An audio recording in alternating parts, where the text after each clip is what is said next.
Imagine you're a doctor back in the 1960s, and you've got a patient with dangerously high potassium. A silent killer, really? Absolutely, it's threatening their heart. What do you do? Limited options, I'd imagine. Well, that's the story of hyperkalemia. And this deep dive, we're exploring the research from the 60s all the way to today. Should be interesting. Yeah, we'll uncover the breakthroughs, some of the setbacks, and how it all impacts patient care today. Really seeing the evolution of the field. Right, and whether you're a medical professional or just curious about how science tackles these problems, this exploration, gives us a glimpse into that detective work behind medical progress. And its real-world impact. Exactly, how it plays out in people's lives. Because this journey, it's not a straight line. Oh, I bet. It's full of twists and turns and those dead ends even. I can imagine, yeah. But by examining those missteps, it gives us a much deeper appreciation for where we are today. So let's rewind all the way back to the 1960s. Okay, back we go. Picture a time before the internet, Ah, before yes. smartphones, before all that. Scientists were just beginning to understand this silent threat of high potassium levels in the blood, and they found a blunt instrument to combat it. In 1960, sodium polystyrene sulfonate SPS, for short, also known as Kayexalate, emerged as the first non-invasive treatment. It was a pretty groundbreaking concept at the time. Before that, it was really urgent dialysis as the only option. Right, for dangerously high potassium. So this was a big step. Yeah. And it literally pulled potassium out of the body through the gut. Literally. It was a start, but a crude one. Yeah, it had its downsides. Early enthusiasm was tempered by side effects, and the results weren't always consistent. Yeah. But it signaled something really crucial. Hyperkalemia could be tackled pharmacologically, not just with insulin or dialysis, but with targeted medications. It sort of planted that seed for a more systematic approach. Right, exactly. And simultaneously, researchers were busy deciphering the danger signals. Ah, A 1963 study linked specific ECG patterns, those tall, peaked T waves and widened QRS complexes, to the risk of lethal arrhythmias. that's crucial information. Absolutely. It connected the lab value, that high potassium number, with a real tangible threat to the heart. So it gave doctors a vital tool for quick risk assessment. A reason to act decisively. Yes. Then, in 1964, insulin entered the scene. Okay. Researchers discovered it could rapidly shift potassium into cells. A temporary fix, but an important one. Absolutely, a crucial fix for stabilizing patients in crisis. Yeah. Insulin became that emergency lifeline, buying time until other measures could be taken. Right. It didn't actually remove potassium, but it shifted it away from the heart. Protecting against those deadly arrhythmias. Exactly. So by the end of the 1960s, we had a treatment, a way to recognize immediate danger, and a rapid fix for emergencies. Not bad for a decade's work. No, not bad at all. But as we move into the 1970s, the focus shifted from crisis management to a deeper understanding. So from how do we fight this to what exactly is this? Yeah, it's like scientists were saying, okay, we can fight this thing, but let's figure out what we're really dealing with. Exactly. And that's where figures like Arnold Relman come in. Yeah, In 1972, he published this review, synthesizing all the emerging knowledge about potassium balance. It provided a unified framework, really, for understanding this complex interplay within the body. he essentially wrote the textbook on potassium. Essentially, yeah. His work tied those early discoveries to treatment strategies. And it made it clear that understanding the body's intricate dance with potassium was key to those more rational, targeted therapies. It was laying the groundwork for evidence-based protocol. Right, exactly. Moving away from ad hoc remedies. And this was especially critical because potassium management involves so many different specialties. That's true. Nephrologists, cardiologists, endocrinologists, everyone had a piece of the puzzle. Yeah, so many different perspectives. So Relman's work provided a common language, a shared understanding of the physiology. I see, so everyone's on the same page. Right. Then, chronic kidney disease enters the stage. We realize that hyperkalemia isn't just an acute problem. Yeah, this is a big realization. It can be a long-term companion, especially for those with kidney issues. Makes sense. And a 1977 study showed that even mild kidney dysfunction had a significant impact on potassium handling. So it's not just about those extreme cases. No. This meant patients with CKD chronic kidney disease needed ongoing management, not just emergency interventions. A shift in thinking, for sure. Absolutely. The silent killer wasn't just a one-time threat, but potentially a chronic condition needing constant vigilance. So the medical community started searching for gentler long-term interventions, things that wouldn't disrupt other vital treatments for kidney patients. And in 1978, another subtle but important tool was added, bicarbonate. Oh, Research revealed it could indirectly help control potassium. interesting. By correcting metabolic acidosis, often seen in kidney patients, bicarbonate made the cellular environment less welcoming to potassium leakage. So less potassium in the blood. Exactly. So by the end of the 1970s, we had a deeper understanding of potassium physiology, a realization of the chronic threat, and another tool for management. Progress was being made. But the story doesn't stop there. The 1980s brought a new set of challenges, forcing doctors into some tough compromises. Those compromises really shaped the next chapter of hyperkalemia management. The 1980s were all about balancing the benefits of life-saving medications with their unintended consequences. This quest for balance, it became a recurring theme, one that resonates even today. And I think that's a good place to stop for now. We'll pick up this quest for balance next time as we delve deeper into the 1980s. Welcome back to our deep dive. Last time, we ended on those tough compromises. Yeah, the 1980s, right? Exactly, balancing those life-saving medications. And their unintended consequences. Well, one of the biggest dilemmas emerged with ACE inhibitors. Those were game changers, right? Absolutely. The consensus trial in 1987, it showed they were revolutionary for heart failure. Dramatically reducing mortality. Exactly, lifesavers. But I'm guessing there was a catch. There was a catch, yeah. What happened? ACE inhibitors, while protecting the heart, could actually increase potassium levels. No. So doctors were faced with this tough choice. Extend life, but manage that potassium risk. That must have been a tough one. It was a real balancing act. The promise of longer life was undeniable. But then the specter of hyperkalemia-induced arrhythmias that loomed large. It's like a double-edged sword almost. Yeah, and the lesson was clear. To fully utilize these life-saving drugs, we needed even better ways to control potassium. I see. So it spurred further research. It did, yeah. It must have been frustrating, for both doctors and patients. Definitely. Wanting to use these drugs but having that risk. Right, exactly. And to make matters even more complex, another hidden culprit was uncovered in the 1980s. NSAIDs. Oh, wow. Those common pain relievers. Exactly, yeah. Taken by millions for pain relief.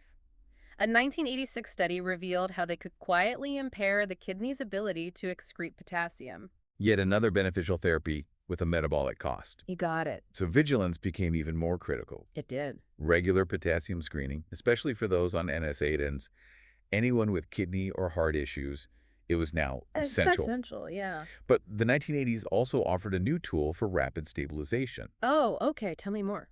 Beta-2 agonists, like albuterol, commonly used for asthma. Right. They joined insulin as a quick way to shift potassium into cells, offering another safety net for those urgent situations.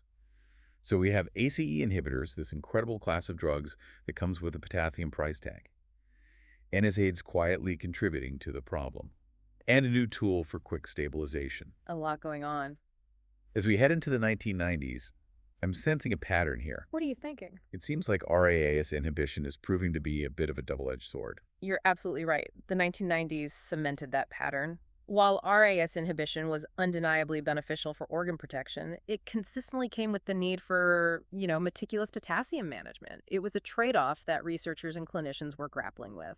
But one they couldn't ignore. Exactly. And that tension, that need for balance, it only intensified as more powerful RAAS inhibitors were developed, right? Right. Tell me more about that. The RAAS trial in 1999 showed that adding spironolactone, an MRA, to AC inhibitors further improved heart failure outcomes. MRAs, remind me.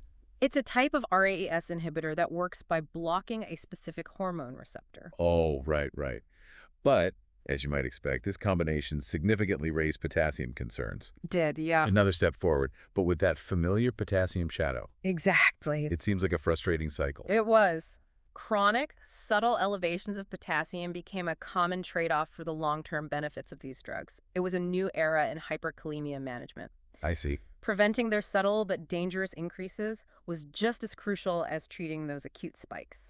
Interesting. So it's not just about saving lives in the ER anymore. Right. It's about managing potassium over the long haul. So patients can actually benefit from these amazing drugs without constantly fearing a potassium crisis. That's the goal. Talk about a balancing act. But before we move on, Let's not forget another important development in the 1990s. Dialysis technology. It took a leap forward. It did. Kinetic modeling emerged as a way to precisely calculate how much potassium to remove during dialysis. Wow. This brought a new level of control to the process. A more personalized care. Precisely. For those with end-stage kidney disease, it was a big step forward. So we have these advances, but still that potassium challenge. Yeah, the shadow persists. As we enter the 2000s, I'm curious, what did the 2000s bring to the table? Well, for one, the early 2000s revealed an alarming truth about SPS. That trusty old potassium binder? The one we talked about earlier? Yeah, pulling potassium out through the gut. Effective, but not without its risks. I remember, kind of rough on the system. Studies began highlighting severe gastrointestinal complications associated with SPS, including some scary ones, Oh no, like what? like colonic necrosis. Oh, wow, that's not good. Not at all. It forced a reevaluation of this long-used drug. It makes sense. The search for safer alternatives became urgent. It was a wake-up call for the medical community, reminding us that even those seemingly established therapies need constant scrutiny. As our understanding of the body evolves. Exactly. And it wasn't just SPS being questioned, right? The 2000s also brought more evidence of RAS inhibition's double-edged sword effect. It did, yeah. The CHARM-added trial in 2003 showed that combining ARBs, another type of RAS inhibitor, with ACE inhibitors further improved outcomes in chronic heart failure. But, no surprise, it also increased that risk of hyperkalemia. Okay, so the pattern continues. Clinicians were getting better at monitoring potassium, adjusting doses, but everyone knew a more elegant, targeted solution was needed.